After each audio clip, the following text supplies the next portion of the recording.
So how did you do your mid-exam, all of you?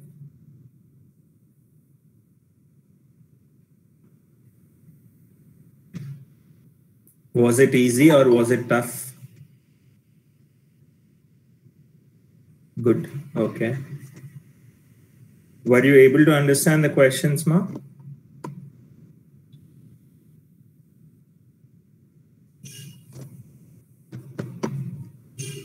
Okay.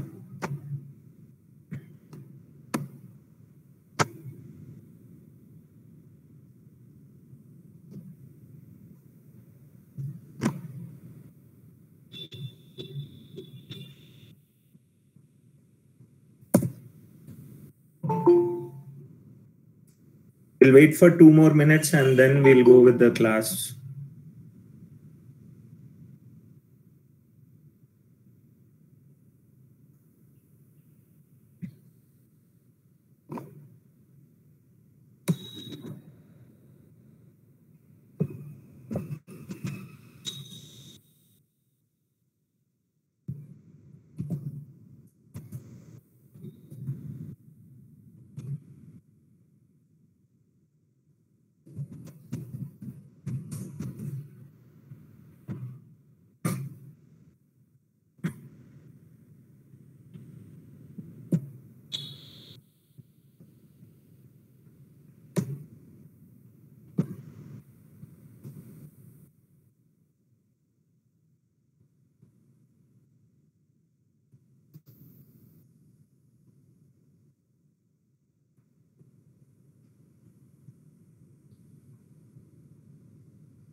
Any problems with the nested queries? Are you able to do the nested queries?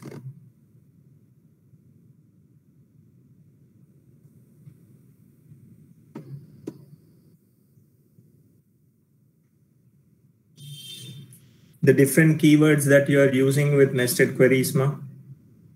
In, not in, all, any, exist, not exist, along with the relational operators. Can you hear me first?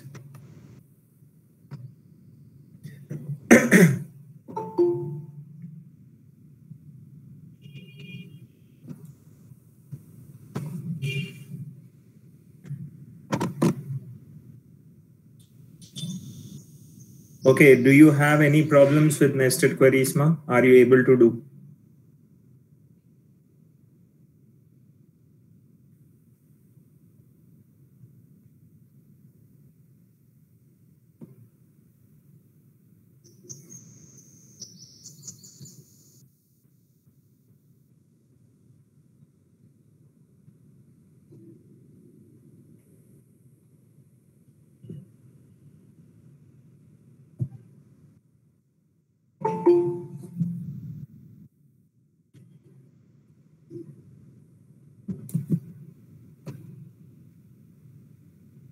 I think you can see that on the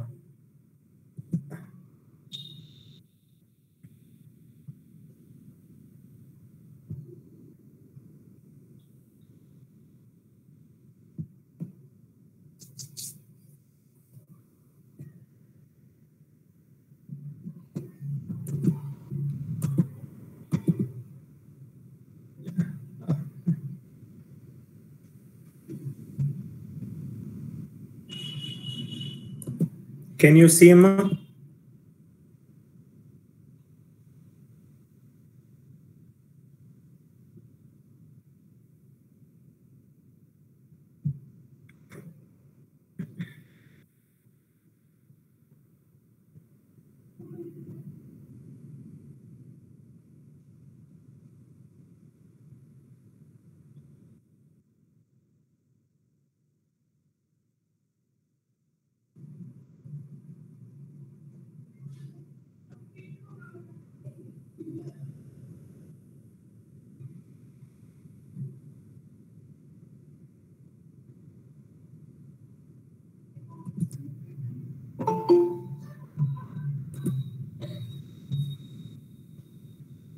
I think it was related to employee or orders, ma. Can you please confirm once?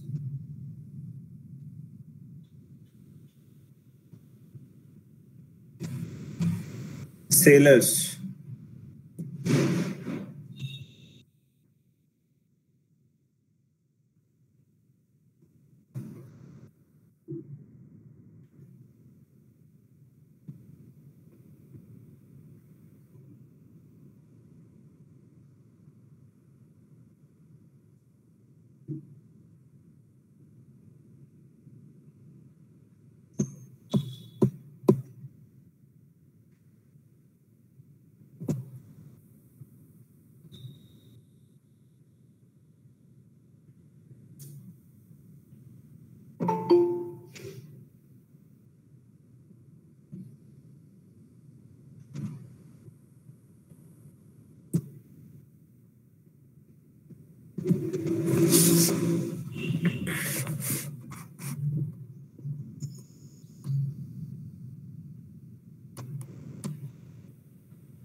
I'm putting that also, Amma. Surya.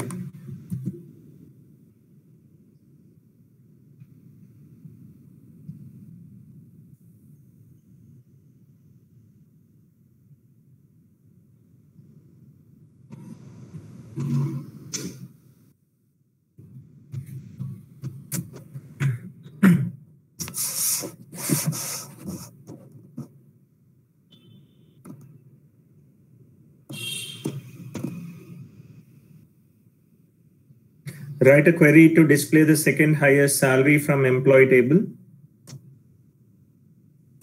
The first select gives you all the salaries which are not equal to maximum salaries, and the second will give you the second highest salary.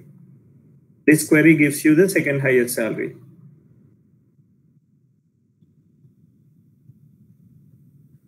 And the symbol there is not equal to, Amma.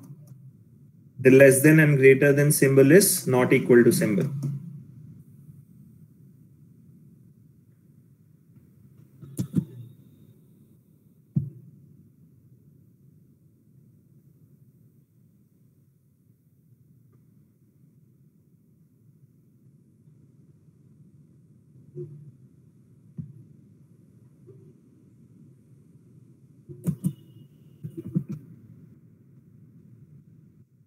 Okay, this will give you all the salaries which are not equal to maximum, and this gives you the second highest salary, the second select statement.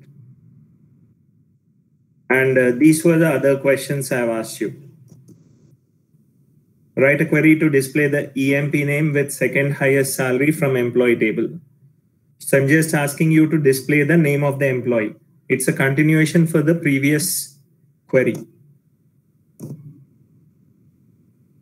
So you are going with multiple selects over here.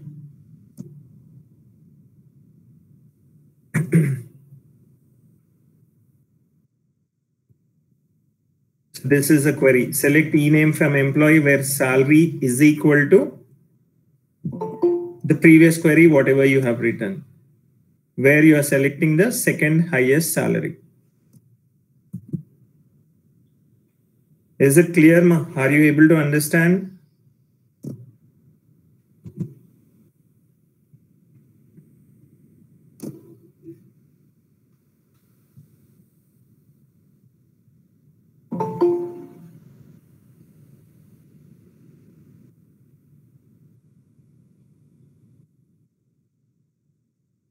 And the next query was write a query to display all the department names along with number of employees working in it.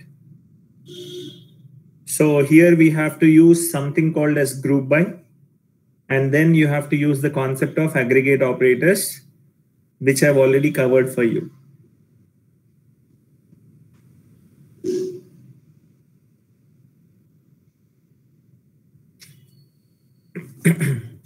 This is the query.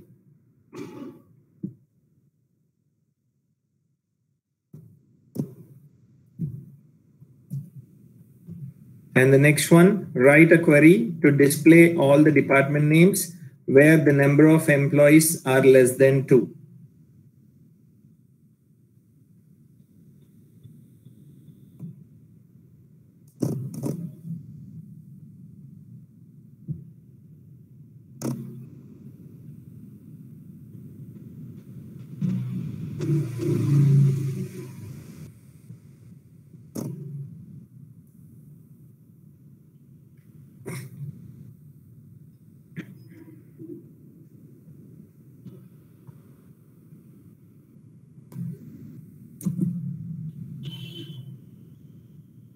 Is it okay, Amma? Fine.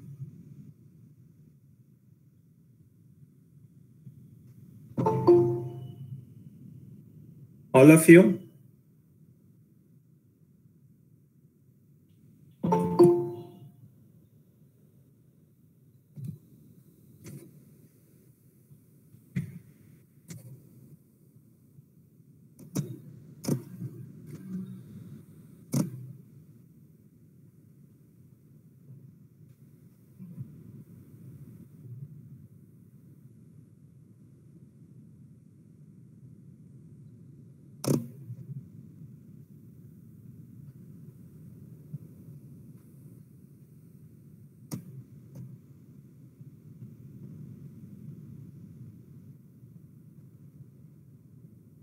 And then we have worked with this queries employee and project, where we spoke about exists and not exists.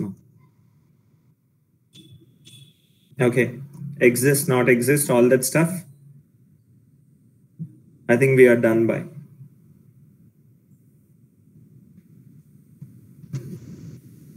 Okay, any problems with the queries?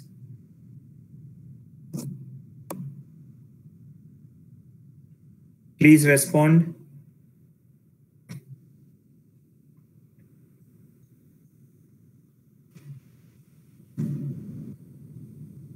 Okay. Now we will go with some other keywords with respect to querying. The first one would be whenever you want to display the contents of a table in a particular order of a column. Whenever you want to display the contents of a table in a particular order of a column, maybe it can be ascending or descending. So you want to display the contents in either ascending order or descending order of a particular column. Then you use a keyword called order by. Order by, O-R-D-E-R-B-Y. Okay, so see here, the keyword is order by, and then the order by keyword is used to sort the result set in either ascending or descending order. It will not change the contents of the table, Amma. Mind you, try to understand that it is only displaying, it's only for display purpose. So whenever you want to display the contents of a table in a particular order, then you're going to work with something called as order by. Okay, and the order by keywords sorts the records in ascending order by default. Ascending order by default. So if at all you do not give either ascending or descending, there is a default which is chosen by the MySQL compiler. And whenever you want to specifically say that I want to sort in a particular order, you have to mention the keywords ASC for ascending or DESC for descending. Okay, so the syntax for order by would be select list of columns. It can be star, whatever. Select star from table name or select column 1, column 2, column 3, so on from table name. Order by. You have to specifically mention order by, the column name on which you want to sort, followed by ascending or descending. Not both the things at the same time. You have to give one of the things. So this is about your order by. So we'll just work with an example. I have got a student table over here. Okay. Select ID, comma, name from stud table, order by ID, DESC. I want the contents in descending order. So see, previously it was 1 to 6 and now it is giving me the ID is sorted in descending order. And I can go with the same thing without writing anything. Order by ID. It will give me the same order because already they have been sorted.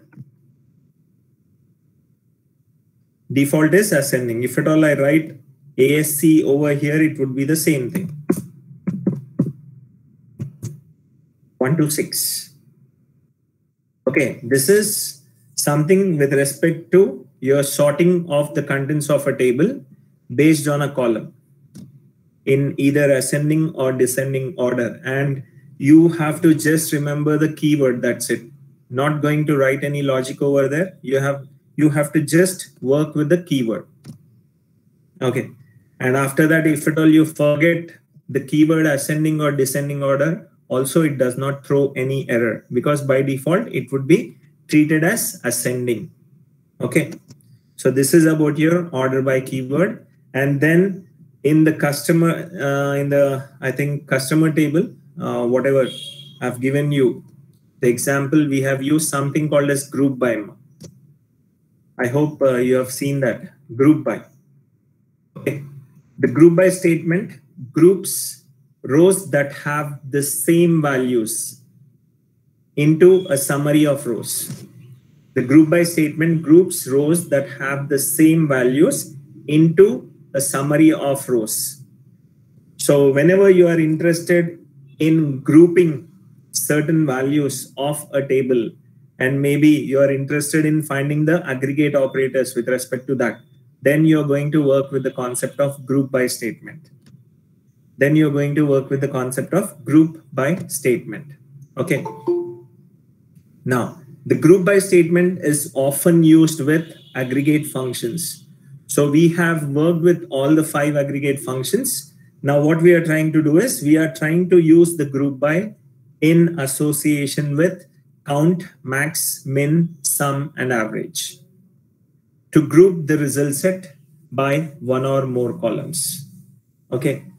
So whenever you are interested, maybe I'll say that I've put an exam for 20 marks.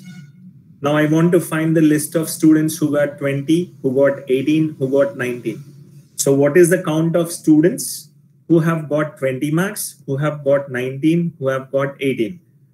So instead of me searching manually for the number of students who got 18, 19, or 20, what I'll do is select marks, comma, count of marks, group by marks. I can do that. So what will happen is group by marks means all the 18 mark students would be grouped into a single entity. All the students with 19 would be grouped into a single entity, and all the students with marks 20 would be grouped into a single entity. And the count would be displayed out according to what you have written in the query. And the syntax for that particular thing would be select column name or column names from table name. If at all you want to write any condition, you can go with that. Group by column names. So whatever column you want to work with, grouping by should be associated with that particular column. Okay. And then I've just taken a small example. There's a table called customer, and maybe I have got customer ID and country in it. I have name, all that stuff. I've got n attributes in the customer table. Now what I'm interested in displaying the count of customer IDs. I'm interested in displaying the count of customer IDs who belongs to a specific country. So what way I'm going to write the query is, what I'm interested in, customer ID, and what I want is the count of customer IDs with respect to each country. So display the count of customer IDs, comma, country. That is what I'm doing over here. I'm going to try to understand this. Select count. Count is a function which gives you the count of number of rows. All of you know that. Select count of customer ID, comma, country. From customers. Customers is the name of the table. From customers, group by country. So which particular I'm grouping is group by country. So what are all the similar country names that would be grouped into a row? And that particular count would be displayed out. So my output would be consisting of two columns over here. One is count of customer ID, which was select count of customer ID, comma, country. So I've written country over here. So countries are Argentina, Austria, Belgium, and Brazil. So how many customer IDs are there in Argentina is 3. In Austria is 2. In Belgium is 2. And Brazil is 9. So this way you are working with the group by column, the group by statement. Okay. So I can do that over here. But I don't think so anything is common over here in the student table. Okay, DBMS is there. Select count of ID, comma, course from stud table.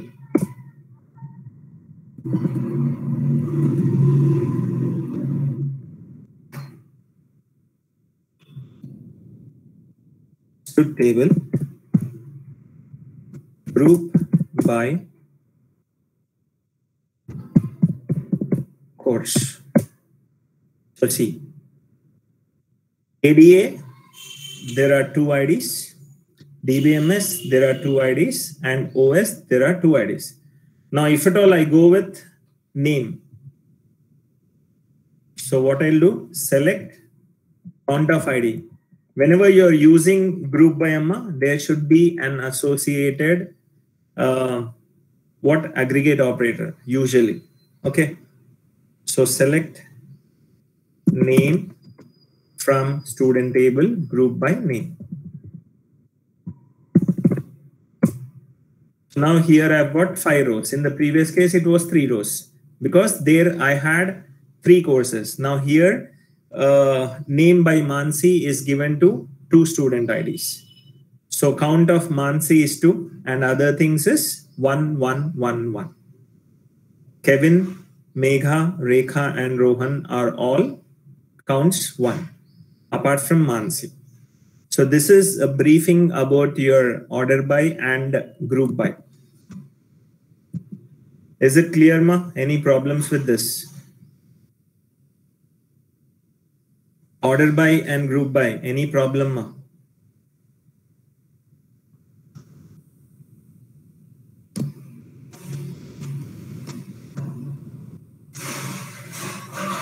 Only one student in the class?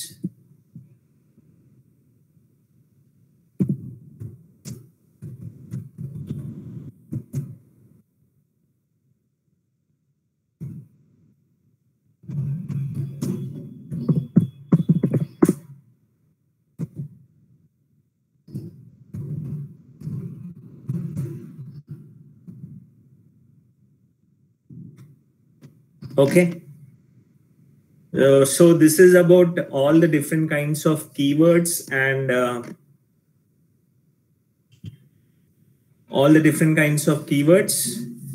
how you're going to work with nested queries. Nested queries is very, very important. You will be working with activities regarding nested queries, maybe in today's class or the next class. And next is one more important concept, which is called as a trigger. Okay. So triggers are the SQL statements that are automatically executed whenever there is a change in the database.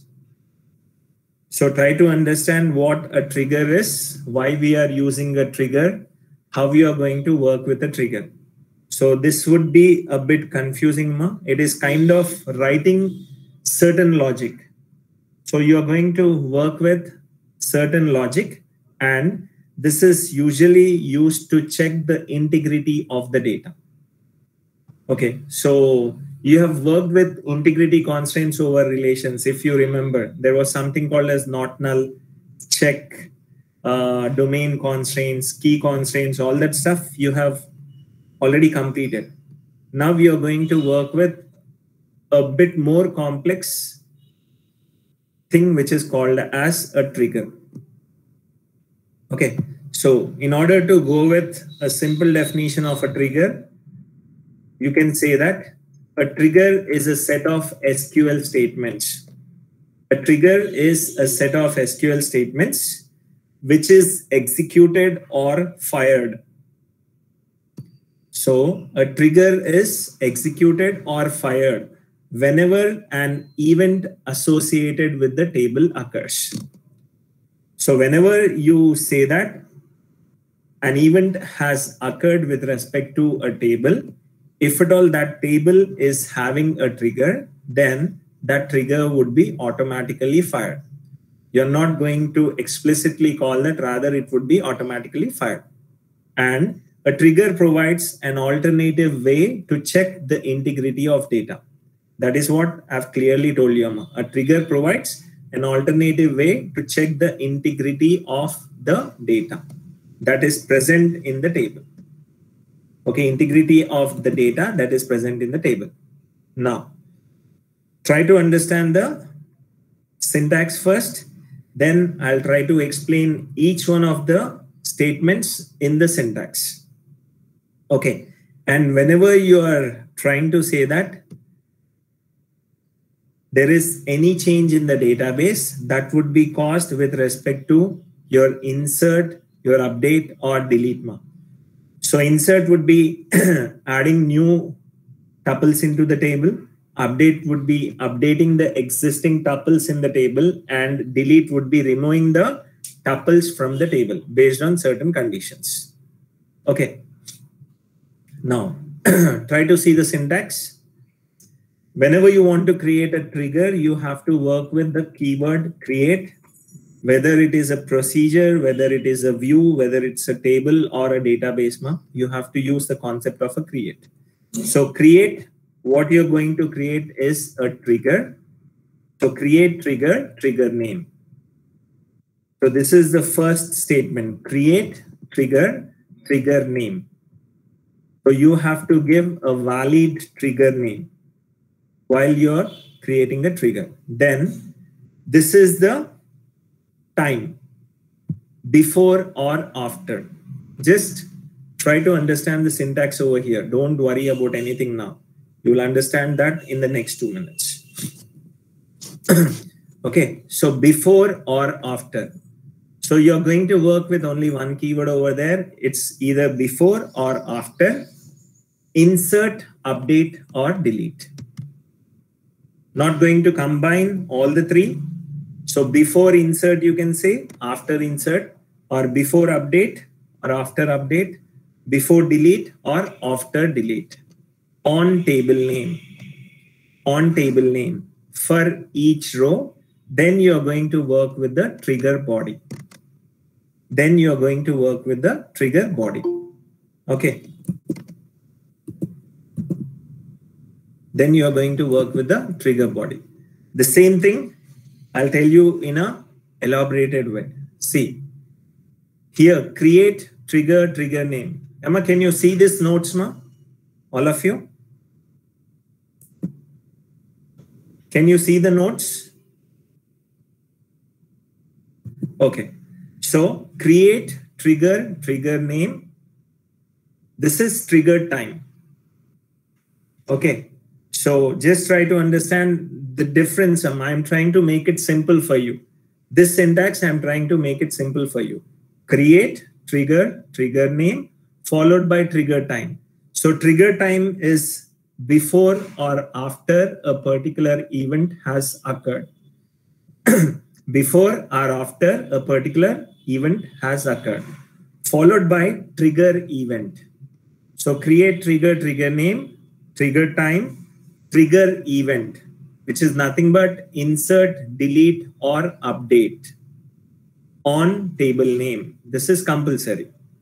Trigger event on table name for each row.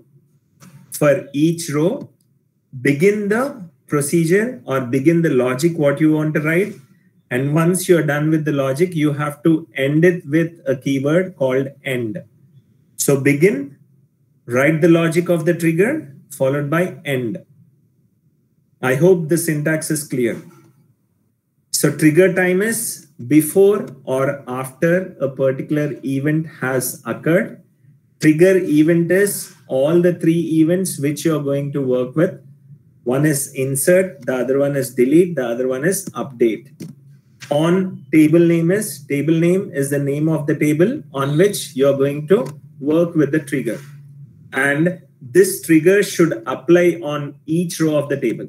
That is the reason we are writing for each row, begin the logic of the trigger and end the logic of the trigger. That's it. So this is with respect to the syntax of trigger. Now, I'm trying to explain each one of these things over here. Trigger name is the name of the trigger. Trigger name is the name of the trigger and it should be a valid name. All of you know that now. And trigger time is the time of the trigger activation. Trigger time is the time of the trigger activation. And it can take any of the values from before and after. Okay. So trigger time would be before and after. Okay. Trigger event can be, we can take any of the following values, that is nothing but insert, update, and delete. And the trigger would be automatically invoked whenever we are going to work with either insert or update or delete operations. Okay, so see here, before or after, it specifies when the trigger will be initiated. That is it before the ongoing event or after the ongoing event? Is it before insert or is it after insert? Insert, update, and delete. These are the DML operations and we can use either of them in a given trigger. We can use either, not all. Okay. On table name, it specifies the name of the table on which the trigger is going to be applied. It specifies the name of the table on which the trigger is going to be applied. For each row implies row level triggers get executed when any row value of the column changes. I clearly told you that. It is row level triggers. So whenever you're working with the row, then automatically, whenever the value changes or the new value is being inserted based on the trigger in event, that would be fired. And trigger body, it consists of queries. It can consist of statements. It can consist of conditions like if, then, else, all that stuff is valid in the trigger body. All of them is valid in the trigger body. Okay. So this is with respect to your triggers now. Just go through this once. If at all you have any questions with respect to what a trigger is, what is the syntax for trigger, you can ask me. I'm just working with the simple thing over here. You can go with this. Just go through it for 2 minutes more.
Is it fine, Ma? Any questions?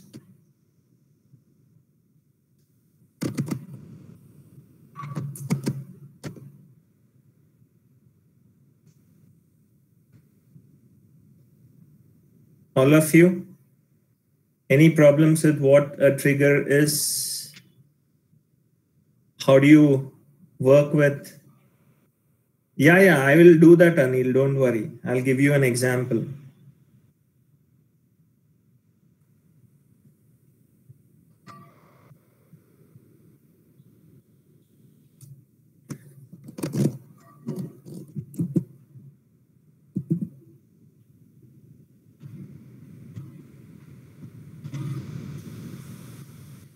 Same. I've taken an example of a student. Suppose we have a table student with student ID, name, address, and marks as its attribute. I've just given a sample thing over here, sample data. There are students with IDs 1, 2, 3, names, addresses, and marks. Okay, now I want to create a trigger that will add 100 marks to each row of the marks column whenever a new student is being inserted to the table. So try to understand the question first. I have to create a trigger on the student table, which will add 100 marks to each new row that is being inserted into the table. Okay, meaning, firstly, you have to understand what would be the time and what particular event I have to work with. So clearly I can understand that a new row is being inserted means I'm working with insert event with respect to the trigger. I'm working with insert event with respect to the trigger. And so before that particular row is being inserted into the table, I have to add 100 marks. So the time of trigger would be before and the event would be insert. I hope it's clear, Ma.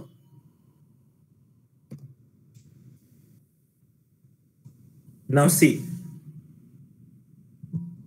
create, trigger, add marks. So create is the keyword which is used to create a database object. Here the database object is trigger. So create trigger The name of the trigger is add marks. The name of the trigger is add marks. Before insert on student. So before the data is getting inserted into the student table, for each row, set new dot marks is equal to new dot marks plus 100. Okay. Try to understand, ma. Whenever there is something that is existing in the database, that would be referred as old. Whenever you're trying to add something into the database, that would be referred as new. Now, what we are trying to do over here is we are trying to insert some new marks into the table, which is not existing in the table. I'm trying to add that particular row. That is the reason set new marks is equal to whatever the new marks is existing that is being entered into the table. I have to add 100 marks to the marks. That is the reason I am explicitly specifying this particular statement. So this is a very simple trigger. Try to go through this 4 lines once. You have any questions on these 4 lines, you can ask me.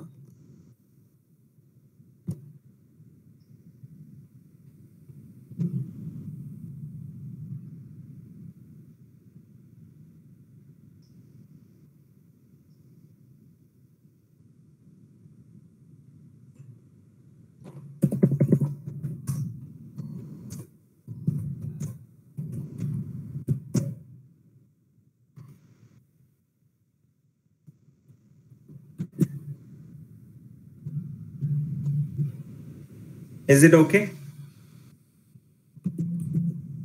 All of you?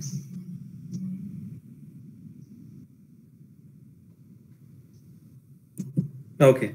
Now what I'm trying to do is I'm just trying to copy this statement.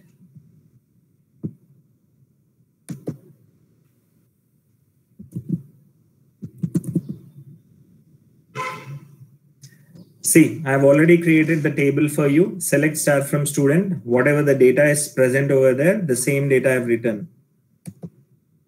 Okay. So see, query okay, 0 rows affected, whatever. Now see, I want to see whether my trigger is affected or not. So show triggers. Let's see, what is the name of the trigger that's already existing here? So this is already existing. Okay, see, add marks. Add marks is the name of the trigger. Event is insert. Table is student. Statement is set new dot marks is equal to new dot marks per 100. What was the timing? It was before. I hope you can see this clearly, Amma.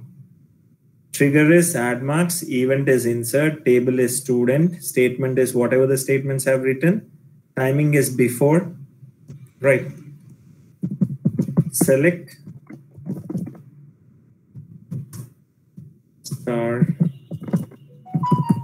from stud. Okay.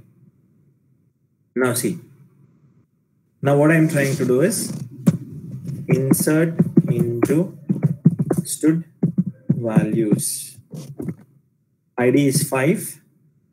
I'm working with ID 5. Name is some, I'll say RAM. Address is India. Now marks I'm trying to enter 55. Okay, see this. Insert into student values 5 RAM India 55. I've entered. Query okay, 1 row affected. Now I'm trying to display the details. So see 5 RAM India 155. What was the marks that was entered by me for RAM is 55. But what is being displayed is 155 because there is a trigger that is acting. I can work with one more example over here. I'll say this is 6 Cham USA and I'll just say it is 0 max. So it should be, usually it should get displayed as 0. Query okay, one row affected. Now what I'm trying to do is see what is the max for Sham is 100, because by default my trigger is executing on the table called student, wherein I'm trying to add or increase the marks of the student by 100. Okay. So this way you can execute a trigger.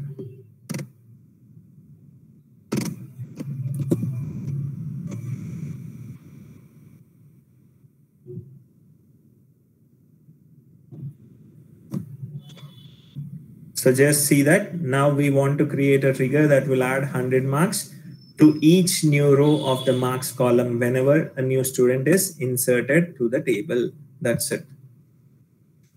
So this is a simple trigger. Now right, take down this question. Consider a student table. Consider a student table with name and age as its attributes.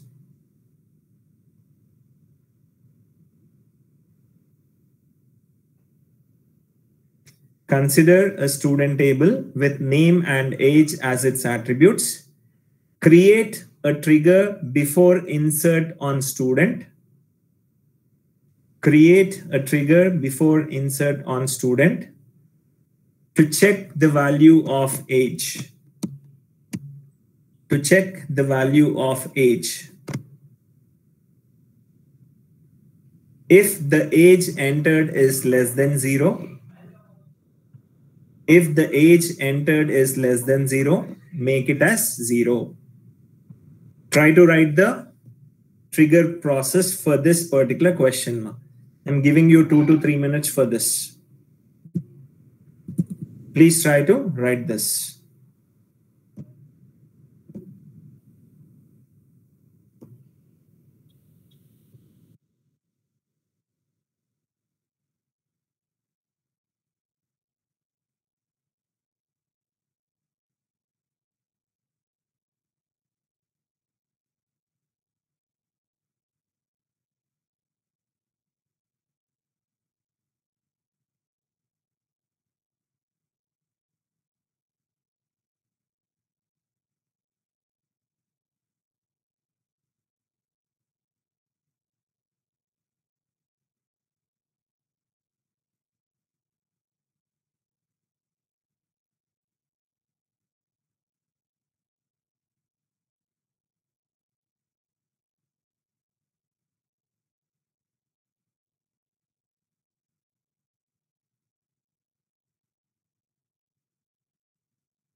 Yes, are you trying it out?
Are you able to do?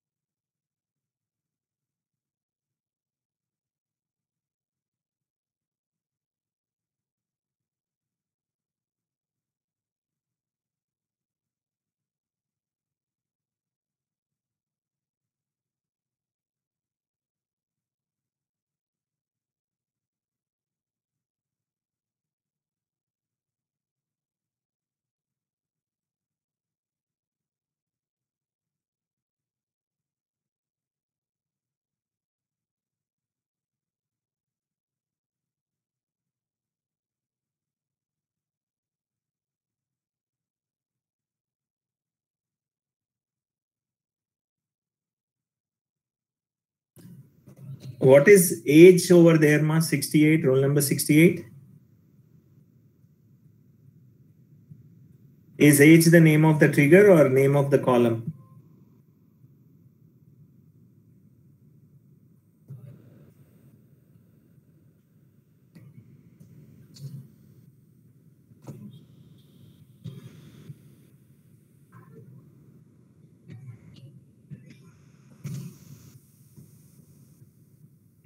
The process is right, but don't go with the trigger name as age.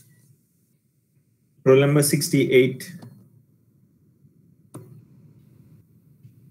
Yeah, you can go with that.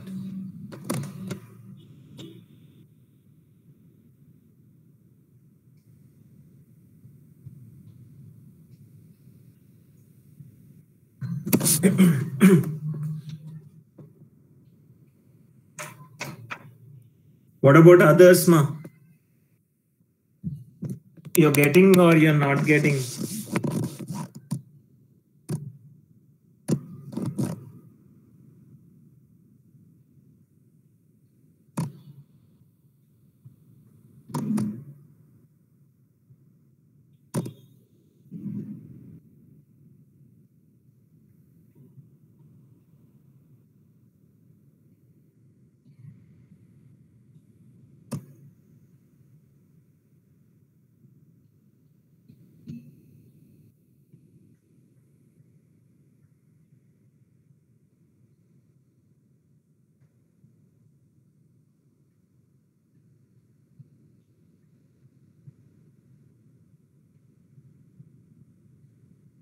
Is anyone trying or just you're sitting idle, ma?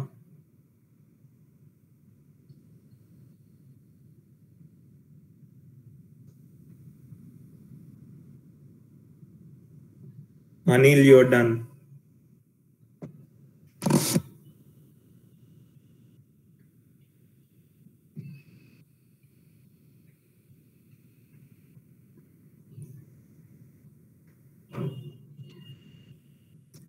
Ma, if at all, some of you haven't got this, ma. So this is the way you're going to write the trigger.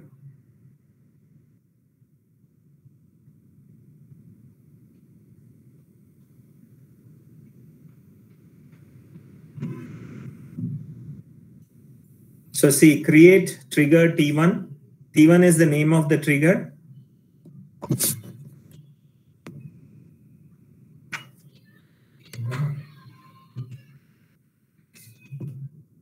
T1 is the name of the trigger over there.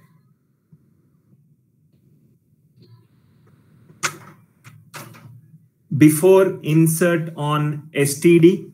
STD is the name of the table. Usually go with STUD or STUDEND. Okay, so create trigger T1 before insert on STD. For each row, begin if new.age is less than 0. So whatever the age that is being entered into the table using insert statement, if at all that particular value is less than 0, try to make that particular age is equal to 0. So new.age is equal to 0, end. Okay. Now see, sometimes what will happen is the compiler might not recognize this particular trigger. So it might treat as a single it might not treat this as a single statement or single process. So in that situations, you have to use something called as a delimiter. You have to use a delimiter. Whatever symbol you want to take, you can take that now. Whatever symbol you want to take, you can take. So delimiter, delimiter, have taken the delimiter as $, write the complete process and then end the end statement using again the delimiter symbol. So this says that the particular set of statements is 1. So it belongs to a particular trigger. That's the reason why I'm using the concept of a delimiter over there in order to work with the trigger. Now see, new here means the values which are currently getting added into the table.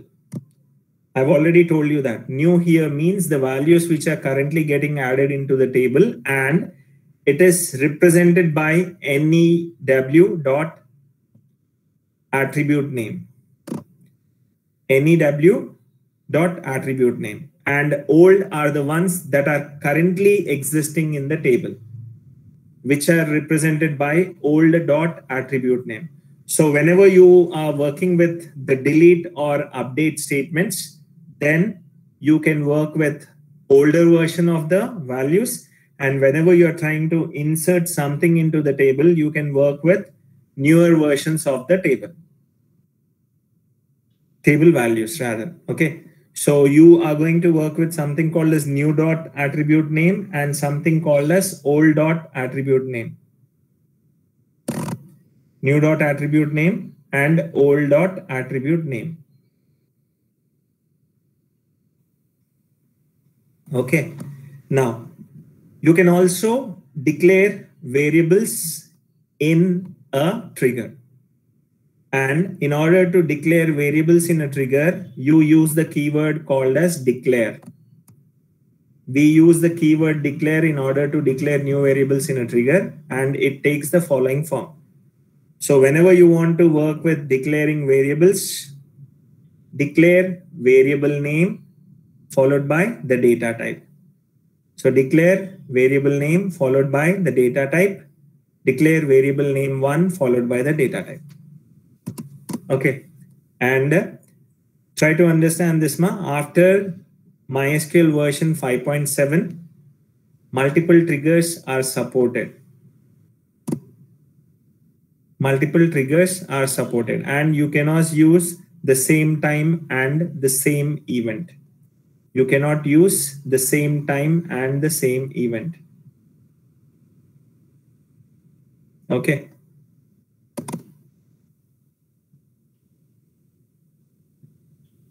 Right, Amma. Take one more question. Create a trigger to duplicate the values. Create a trigger to duplicate the values.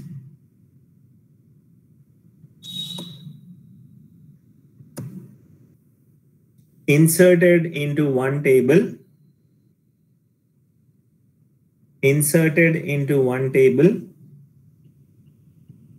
That should be affected in another table.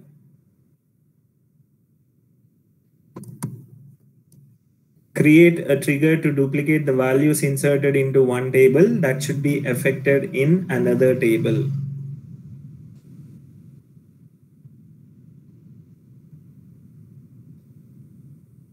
Try to write the trigger for this particular question.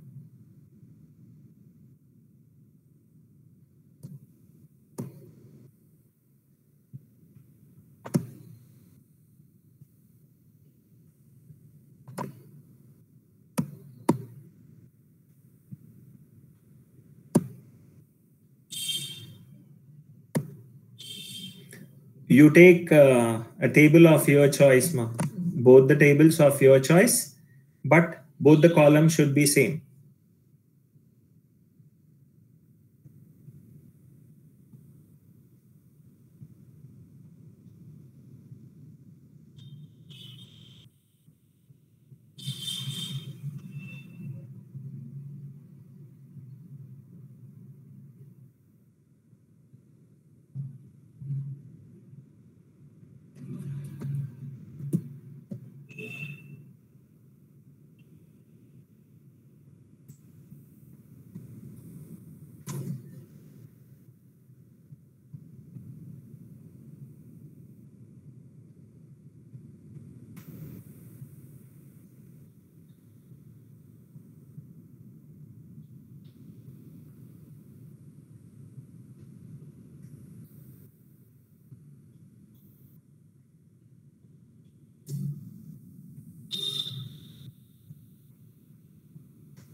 Anyone is done, ma?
Yes, ma. Able to do?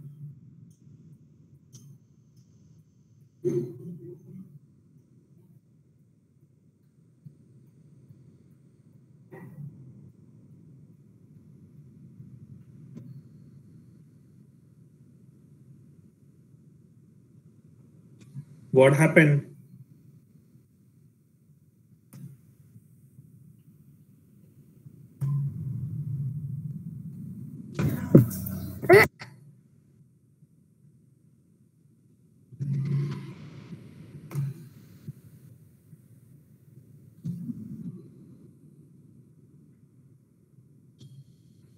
Any questions you have regarding the triggers, ma?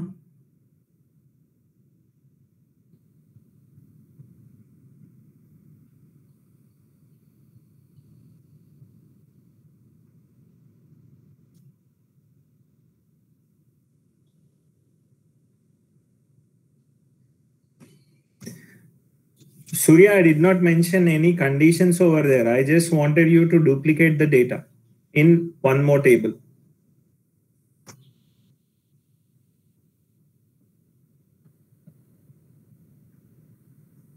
For each row, if select of count ID from student, there's no need for all that stuff. Just whatever you are inserting into one table, that should be duplicated into another table.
Okay, all of you look at the solution. See, it's quite simple. I told you delimiter. What is the use of delimiter over there? Now create trigger T1 before insert on STD. So I'm working with two tables over here. One is STD, the other one is STD1. Okay. So create trigger T1 before insert on STD for each row. Begin. Insert into STD1 age, comma, name. So I told you I'm working with only two columns over there. Insert into STD1 age, comma, name, values, new.age and new.name. That's it. That's the end of the trigger. So whatever you are inserting into the student table, before that is getting inserted into the student table, that is also getting inserted into the STD1 table. That is the reason I'm telling you it is kind of duplication. Whenever you're trying to insert, that would be also inserted into one more table. Is it clear or any problems with this, Ma? All of you, is it okay?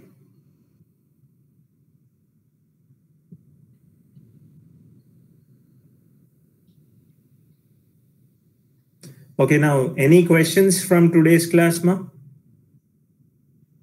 Anything that is not clear?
Yes.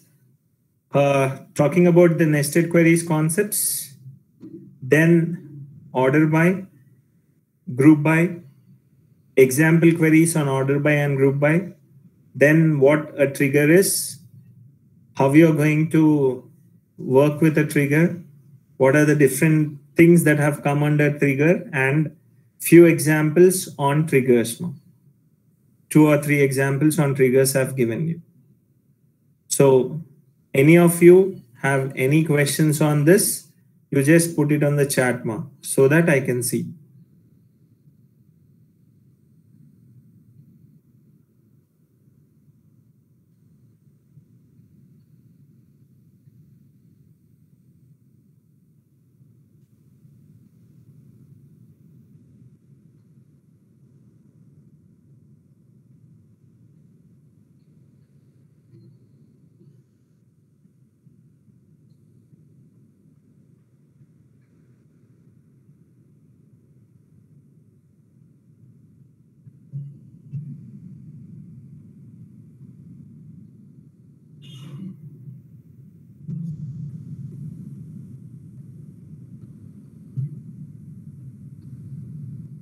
A delimiter is just used to group the set of statements into one. That's the only reason you are using the concept of delimiter.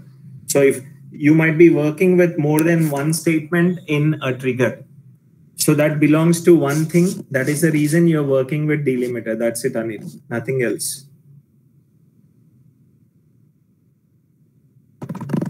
So what you have to usually do is, I'll just show you. You have to write it this way.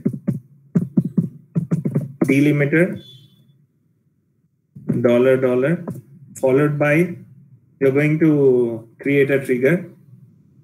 1 second. Let me first drop the trigger. Okay.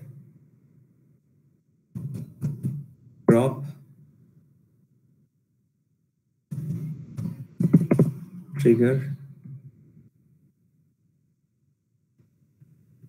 add underscore marks.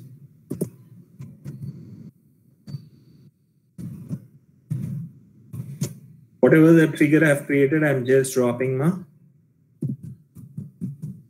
delimiter, $, I'm writing. Then I'll just try to work with the same thing.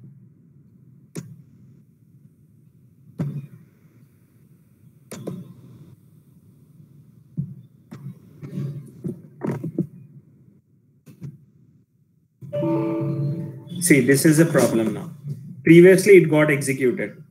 Now it is not getting executed because I have started with something called as $. So this was my delimiter. At the end of the trigger, I have to again work with $. That's the only thing, nothing else. So delimiter, what you have to? Delimiter $, whatever the process you write, again you have to work with this. That's it, nothing else. So you have a start delimiter, you have a stop delimiter. So I'll explain you an example on that also in the next class. Okay. So this is just the working of your delimiter. That's it, nothing else.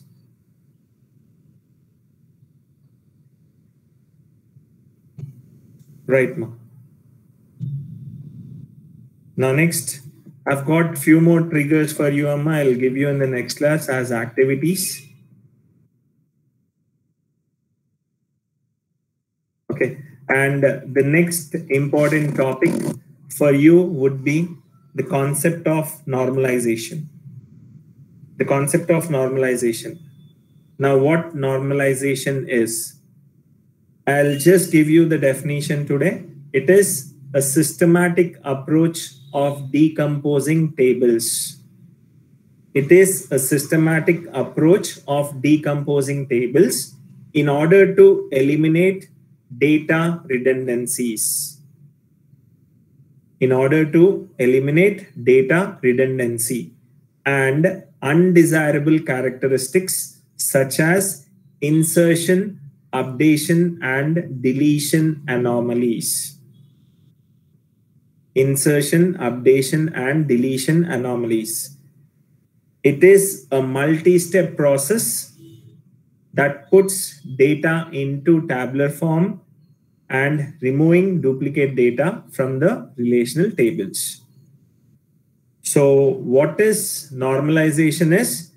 You are just trying to decompose a larger table into smaller tables. A larger table into smaller tables so that you eliminate the data redundancy. If at all there is repetition of data, you are just trying to eliminate that, and the problems caused with data redundancy, such as there are 3 problems that are caused. Usually 3 problems. What are the disadvantages of redundant data? You have already studied in the first unit. But here what we are trying to do is we are trying to solve the insert anomaly, update anomaly, and delete anomaly. So what is normalization? What are the different types of normalizations? Why we are going to work with normalization, and how we are getting a table into a normalized form would be the part what we will be going to learn in the next few classes, along with working with triggers, working with some more triggers in the next class. Okay, so this is a briefing about what normalization is, why we are going to work with normalization. Now I'll be putting some activities for you so that you can work on them. Okay.